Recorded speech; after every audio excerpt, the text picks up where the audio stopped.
Okay, sorry I had to get off. This is the second part of what I was saying.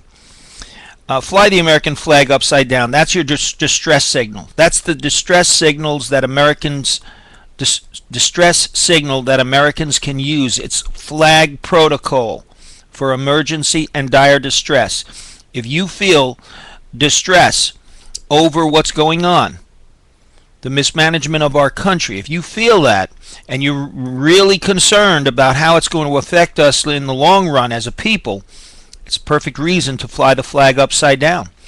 Now, I want to tell you this. It's important. The press that I got was free. It ranged in size from a few columns to the whole page. Almost the whole page of a newspaper with photographs in color. Stuff like that's expensive.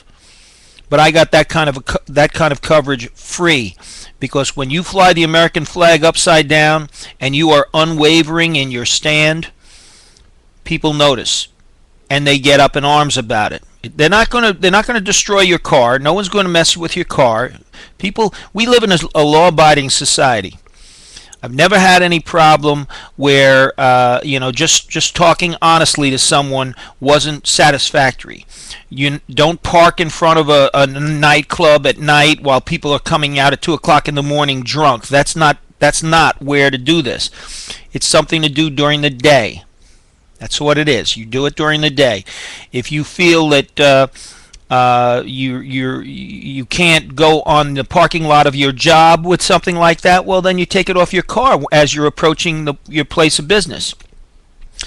But certainly in the supermarket, certainly where you go and shop, certainly running around town, certainly in your normal commute, once you're off the boss's property, it's your car, it's your message.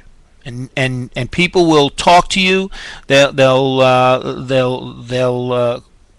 You'll break into conversations many times. But know this: you'll be safe.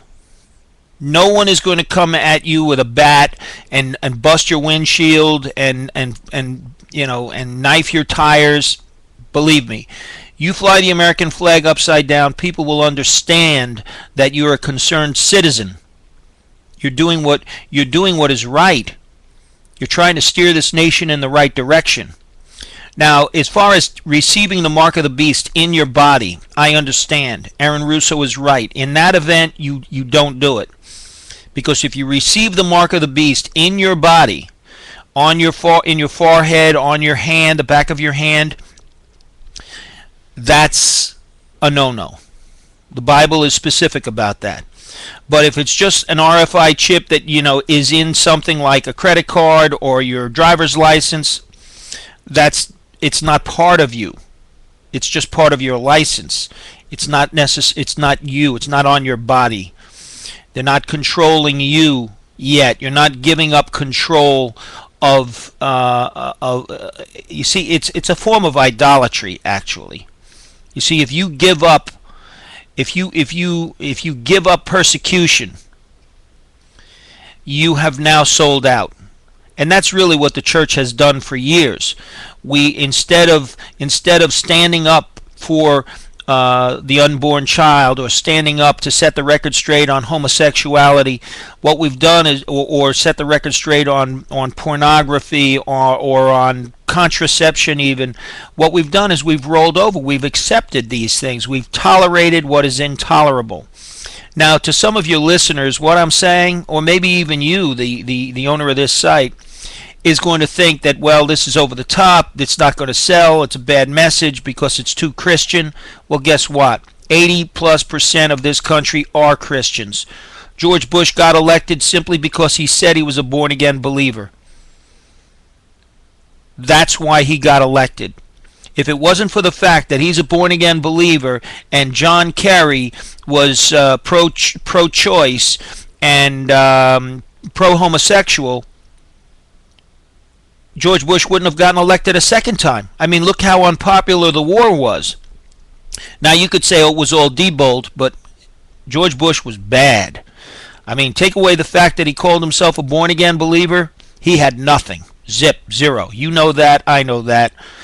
So, consider it. Flag flying upside down. It's not illegal. You don't have to give up your driver's license. You don't have civil disobedience is wrong. Martin Luther King, people that break the law in order to make a point, that's wrong. It's not godly. The apostles didn't do that. The apostles didn't break the law to make a point. They may have gotten arrested, but there was nothing to charge them for. They were arrested wrongfully. I have not been arrested for what I've done.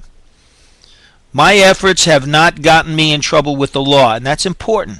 17 newspaper articles, not in trouble with the law. It's quite a combination. It is the most recognizable symbol we have. Use the symbolic language. That's how to reach people. You get the message. Thank you, sir.